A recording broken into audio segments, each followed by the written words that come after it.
லைட்டாக ஃபீவரிஸாக இருந்தது. நைட்டுக்கு மேலே கொஞ்சம் செஸ்ட் பெயின், டைஜஷன் ப்ராப்ளம் அந்த மாதிரியான எல்லாம் சேர்ந்து வந்தோடனே வீட்டில் இருக்க ஆட்கள் கொண்டு போய் அப்போலோவில் அட்மிட். பெரிய மேஜர் ஒரு சர்ஜரி சிங்கப்பூரில் போய் பண்ணிட்டு வந்தாங்க. அவருக்கு வயது ஒன்று இருக்குல்ல, 73 வயசு. அந்த வயதுக்கு உண்டான வேலைகளை உடம்பு கட்டத்தான செய்யும். யாருமே அவங்க வீட்டுக்குள்ளே போய் பார்த்ததில்லை. இத்தனை கோடிகள் சம்பாதிக்கக்கூடியவர். அவர் ஆரோக்கியமாக ஆக்டிவாக இருந்தால் தான் அவங்களுக்கு நல்லது. ரொம்ப ஆக்டிவாக இருக்கிறவங்கள உட்கார வச்சாலே அவங்களுக்கு பயங்கர சிக்காயிரும். காலங்காலமாக இப்போ எம்ஜிஆர் இருந்தார், அதுக்கு இன்னொருத்தர் வந்தார், சிவாஜி இருந்தார், இன்னொருத்தர் வந்தார். ஒருத்தர் போனால் இன்னொரு இடத்துல அப்படியே இன்னொரு ஆட்கள் வந்துட்டே இருப்பாங்க. Begin cinema YouTube channel viewers எல்லாருக்குமே வணக்கம். இன்னைக்கு நம்மளுடைய கேள்விகளுக்கு விளக்கம் அளிப்பதற்காக நம்மளோடு இருந்திருக்கிறார் பத்திரிகையாளர் திரு சுபைர் அவர்கள். வணக்கம் சார். வணக்கம். சமீபத்தில் இந்தியா முழுவதும் பேசப்பட்டு ஒரே விஷயம் என்ன அப்படின்னு பார்த்தீங்கன்னா, நம்ம தலைவர் ரஜினிகாந்த் அவர்கள் வந்து அப்போலோ ஹாஸ்பிட்டலில் அட்மிட் ஆகிருக்காரு. ஸோ என்னதான் நடந்தது அவருக்கு, இப்போ அவருடைய நிலைமை என்ன மாதிரி இருக்கு? அதாவது நேற்று நைட்ல இருந்து இந்த செய்தி கசிய ஆரம்பிச்சது. ஒரு 10 மணிக்கு மேலே இருந்து அப்படியே நியூஸ் பரவ ஆரம்பிச்சது. அப்போலோ ஹாஸ்பிட்டல் அட்மிட் பண்ணியிருக்காங்க அப்படின்ற மாதிரி. காலையிலேருந்து இப்போ வரைக்கும் பரபரப்பாக பல செய்திகள் போயிட்டுருக்கு. கூலி படத்தினுடைய படப்பிடிப்பில் வைசாக்கில், ஆந்திராவில் வைசாக்கில் ஷூட்டிங்கில் இருந்திருக்கிறாரு. அப்போ ரிஸ்கியான சண்டை காட்சிகள், மலையில் இறங்கி போடக்கூடிய சண்டை காட்சிகள் நடிச்சிருந்துருக்கிறாரு. அதில் கொஞ்சம் லைட்டாக அவர் சிக்காக இருக்குது. அதனால் ஷூட்டிங் கேன்சல் பண்ணிட்டு சென்னை வந்து ரெஸ்ட்டில் இருந்திருக்கிறாரு. அப்போ லைட்டாக ஃபீவரிஸாக இருந்திருக்கு. நைட்டுக்கு மேலே கொஞ்சம் செஸ்ட் பெயின், டைஜஷன் ப்ராப்ளம் அந்த மாதிரியான எல்லாம் சேர்ந்து வந்தோடனே வீட்டில் இருக்க ஆட்கள் கொண்டு போய் அப்போலோவில் அட்மிஷன் போட்டிருக்குறாங்க. அப்போலோவில் செக் பண்ணி பார்த்தப்ப இந்த குடலில் ஏதோ ஒரு சின்ன பிளட் மாதிரி இருக்குது அப்படின்றாங்க. அதே மாதிரி ஹார்ட்டில் வந்து சின்ன பிளாக் மாதிரி இருக்குது அப்படின்ற மாதிரி ஆஞ்சியோ டெஸ்ட்டும் பண்ணியிருக்காங்க. அதுக்கு உண்டான ட்ரீட்மெண்ட்டு போயிட்டுருக்கு. இன்றைக்கி எப்படியும் இன்றைக்கி நம்ம பேசிகிட்டு இருக்க ஈவினிங்குள்ளே ஆத்தரைஸ்டாக ஒரு மெடிக்கல் ரிப்போர்ட் வந்து ஹாஸ்பிட்டல்லேருந்து கொடுப்பாங்க. பட் வரக்கூடிய தகவல் பார்த்தா ஸ்டேபிளாக இருக்கிறாரு. அந்த மாதிரி இவங்க வெளியில் சொல்லக்கூடிய அந்த ரொம்ப கிரிட்டிக்கல்லாம் கிடையாது, ஸ்டேபிளாக இருக்கிறாரு. ஒரு மைனர் சர்ஜரி ஒன்று பண்ணியிருக்காங்க, அது வந்து நார்மல் ஆகிடுச்சு. அவர் பேசிட்டாரு, எல்லாத்தையும் பேசுகிறார், வைக்கிறார், நார்மலாக இருக்கார். ஒரு 3 நாள் ஒரு 4 நாளில் டிஸ்சார்ஜ் பண்ணப்படுவார் அப்படிங்கிறது தான் இப்போதைக்கு வரக்கூடிய தகவல். இன்னும் ஹாஸ்பிட்டல்லேருந்து எந்த விஷயமும் கன்ஃபார்மாக சொல்லுங்க. ஹாஸ்பிட்டல்லேருந்து இது வரைக்கும் ஆத்தரைஸ்டாக எந்த ப்ரெஸ் ரிலீஸும் கொடுக்கல. ஈவினிங் கண்டிப்பாக கொடுப்பாங்க. இன்றைக்கி ஏறக்குறைய இந்த செய்தி தான். இதை வந்து ஆத்தரைஸ்டாக அவங்களே சொல்லுவாங்க.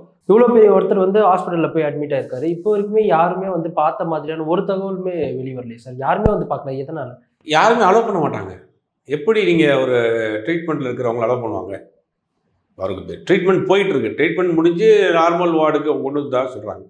நான் மேபி நாளைக்கு விசிட்டர் இப்போ பொதுவாகவே எந்த ஹாஸ்பிட்டல்லையுமே விசிட்டர் அலோவ் பண்ண மாட்டேங்கிறாங்க. இந்த மாதிரி ஏதாவது இன்ஃபெக்ஷன் ஆயிரும் அப்படிங்கிறதுக்காக யாரையும் அலோவ் பண்ணுறது கிடையாது.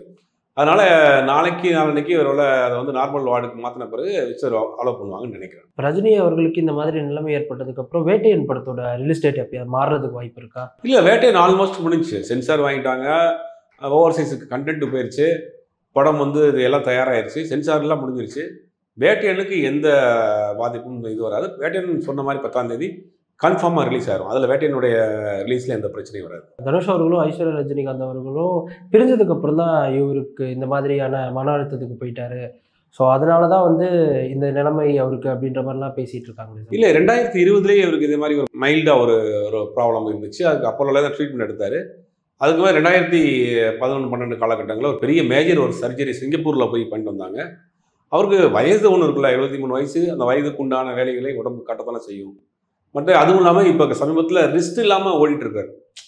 ஒரு பக்கம் கூலி, ஒரு பக்கம் வேட்டையன், அடுத்து ஜெயிலர் 2, இப்போ ஆடியோ ரிலீஸ், ப்ரொமோஷன், ரொம்ப பிஸியாக இருக்காரு. கொஞ்சம் ஓய்வு இல்லாமல் போயிட்டுருக்கு. அதுவும் வயது எல்லாம் சேர்ந்து ஒரு காரணம். இப்போ எல்லாரும் என்ன குற்றச்சாட்டாக வைக்கிறாங்க அப்படின்னா சார், இப்போ நீங்கள் சொன்னீங்க நிறைய ஷூட்டிங் இதில் போகிறாரு. அவருக்கு வீட்டுக்கு இருக்க பிடிக்காதனால தான் வந்து அவர் வெளியே போய் ஷூட்டிங்க்கு அதிகமாக ஸ்பெண்ட் பண்ணுறாரு, வீட்டில் வந்து சரியான கவனிப்பு இல்லை அப்படின்ற மாதிரியான குற்றச்சாட்டுலாம் வைக்கிறாங்களே சார். இல்லை, இவரை பொறுத்த வரைக்கும் ஒரு 40-50 வருஷமாக பரபரப்பாகவே இருக்கிறார்.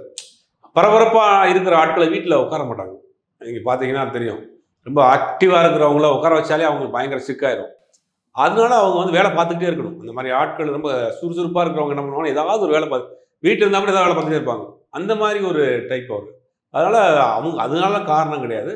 அவர் சும்மா இருக்கக்கூடாது. நம்ம வந்து வயசாயிருச்சு, வீட்டில் உட்காந்துடக்கூடாது, நம்ம ஆக்டிவாக வேலை பார்த்துட்டே இருக்கணும், கடைசி வரைக்கும் பரபரப்பாக இருக்கணும் அப்படிங்கிறது தான் அவருடைய தாய்ட்டு. அதை நோக்கி தான் போகிறார். யாருடைய கம்பல் பண்ணினா ஒரு படத்தில் நடிக்க 2ஆம் படம் 3ஆம் படம்லாம் ஏன் பண்ண போகிறாரு?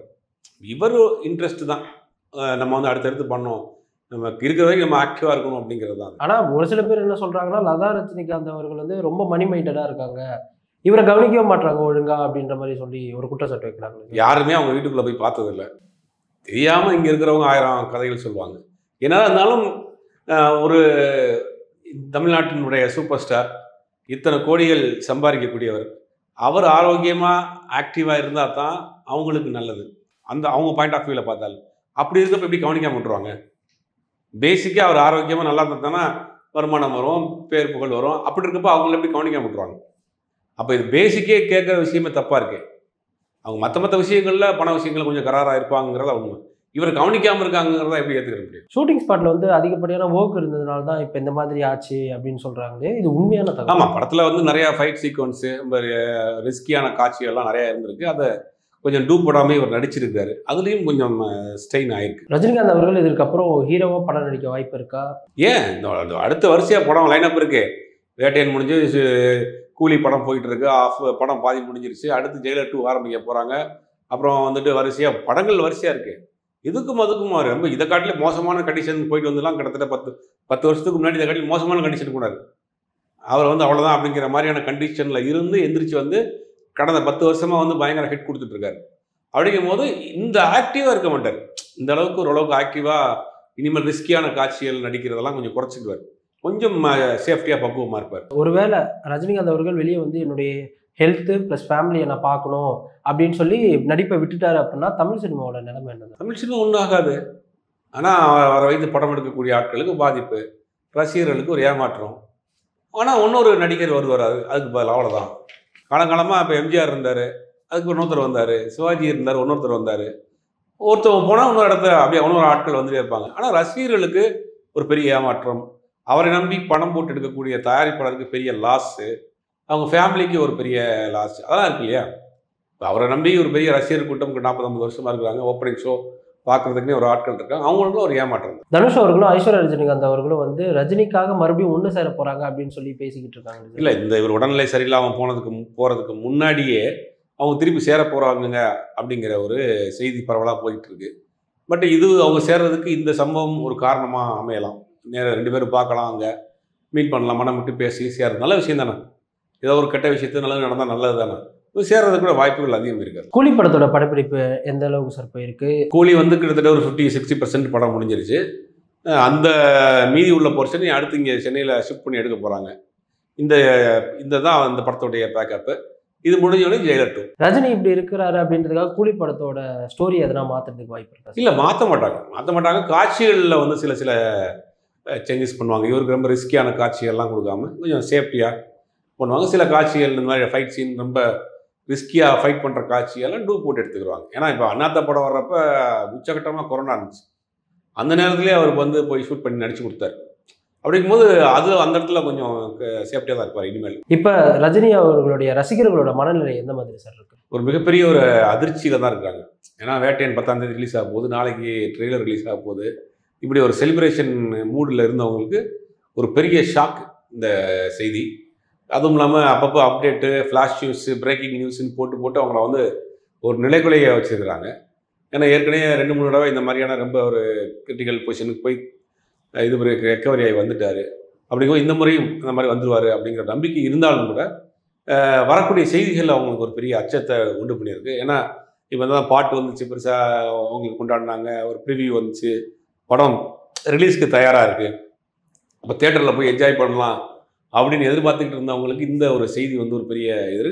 ஆனால் ஆறுதலான செய்தி என்னென்னா பெருசாக ஒன்றும் இல்லை, நார்மலாக இருக்கிறாரு, ரெக்கவரி ஆகிட்டாரு, நான் பேசிகிட்டு இருக்கார், டாக்டர்ஸ்கிட்ட பேசுகிறாரு, இந்த மாதிரி அன்கான்சியேஷன்லாம் இவங்க சொல்கிற மாதிரியெல்லாம் கிடையாது, நார்மலாக இருக்கிறாரு.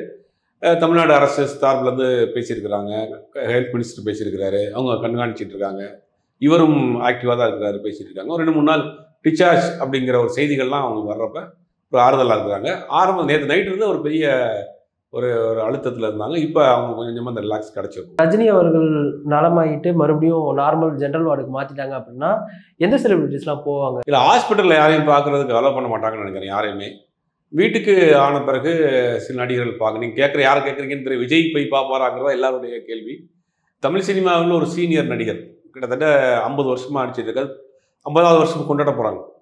இன்றைக்கும் அவருடைய பிஸ்னஸை யாரும் ரீச் பண்ண முடியல. இன்றைக்கும் அவர் வாங்கக்கூடிய சம்பளத்தை ரீச் பண்ண முடியல. இன்றைக்கும் அவர் அவரை வச்சு படம் எடுக்கக்கூடிய தயாரிப்பாளர்களுடைய கியூ பெருசாக இருக்குது.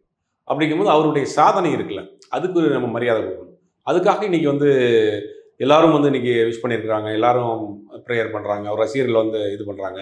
அப்படிங்கும்போது டிஸ்சார்ஜ் ஆன பிறகு எல்லா நடிகர்களும் அரசியல்லாம் தாண்டி நேரடியாக சந்தித்து பேசுறதுக்கு வாய்ப்புகள் நிறையா இருக்குது. சார் இதை பற்றி மற்றவங்க யாருமே பெருசாக எதுவுமே பேசல சார். நியூஸ் சேனல்ஸ் வந்து ரொம்ப பரபரப்பாக ஆக்கி பேசிக்கிட்டு இருக்காங்க. மற்றவங்க யாருமே இதை பற்றி யாருமே பெருசாக பேசல. இல்லை, மற்றவங்க யாரும் என்ன இதில் கருத்து சொல்ல முடியும்? உடல்நிலை சரியில்லாமல் இருக்கிறாரு, அவர் ரெக்கவரி ஆன பிறகு போய் பார்ப்பாங்க.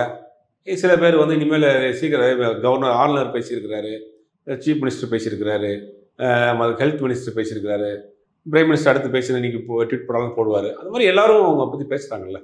அப்படிங்கும்போது இதில் பேசி என்ன ஆகிடப்போகுது? அவர் ரெக்கவரி ஆகி வர்றங்கிறது தானே முக்கியமான விஷயம்.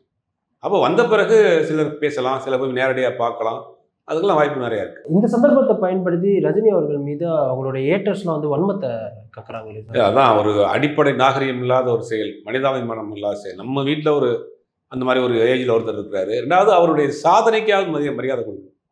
இத்தனை வருஷத்தில் அவர் இந்த சினிமாவில் ஒன்றுமும் வந்து ஒரு எளிமையாக இருக்கிறாரு, அந்த தொழிலில் சென்சியராக இருக்கிறாரு, அவருக்குன்னு ஒரு பிஸ்னஸ் இருக்குது, அவருடைய இந்த உழைப்பு இருக்குது, இத்தனை வருஷம் அவர் பண்ண அந்த சாதனை இருக்குது. அதுக்காவது ஒரு மதிப்பு கொடுக்கணும். அதெல்லாம் அவருடைய பலருக்கும், அவரை ஹேட் பண்ணக்கூடிய பலருக்கும் அவருடைய சாதனை என்னன்னே தெரியல. அப்போ இப்போ ஜெயிலர் வேட்டையன் பார்த்துட்டு இந்த மாதிரி படங்களை பார்த்துட்டு தான் அவர் ரஜினிகாந்த் நினச்சிருக்காரு. அவர் எப்போ இருந்து பண்ணிகிட்டு இருக்காரு, அவருடைய சாதனை என்ன, அவருடைய பிஸ்னஸ் என்ன, அவருடைய உழைப்பு என்ன, எப்படி தனியாக வந்து இன்றைக்கி எவ்வளோ பெரிய ஆளாக நிற்கிறார், அதெல்லாம் அவங்க மறந்துடுறாங்க. இப்போ உள்ள அவர் 10 வருஷத்துக்குள்ள வந்த படங்களை மட்டும் வைத்து கொண்டு அவரை வந்து கேட் பண்ணிட்டு இருக்காங்க. அது உடல்நிலை சரியில்லாமல் போகிறப்ப இந்த மாதிரியான விமர்சனங்களுக்கு வந்து உண்மையிலே ஆரோக்கியம் இல்லாத ஒரு விமர்சனமாக தான் நான் பார்க்குறேன். இப்படிப்பட்ட பல சாதனைகள் படைத்த நம்மளுடைய தலைவர் வந்து நம்மளுடைய ரஜினிகாந்த் அவர்கள் மறுபடியும் மீண்டும் நலம் பெற்று வீடு திரும்பணும் அப்படின்னு சொல்லி இறைவனிடம் வேண்டிப்பா சார். இன்னைக்கு உங்களுடைய கேள்விகளுக்கு ரொம்ப அருமையான விளக்கம் கொடுத்தீங்க சார், நன்றி. இந்த வீடியோ உங்களுக்கு பிடிச்சிருந்தா லைக், கமெண்ட், ஷேர் பண்ணிக்கோங்க. இதே போன்ற வீடியோக்களை தொடர்ந்து பாருங்க. பிகின் சினிமா யூடியூப் சேனலை சப்ஸ்கிரைப் பண்ணிக்கோங்க.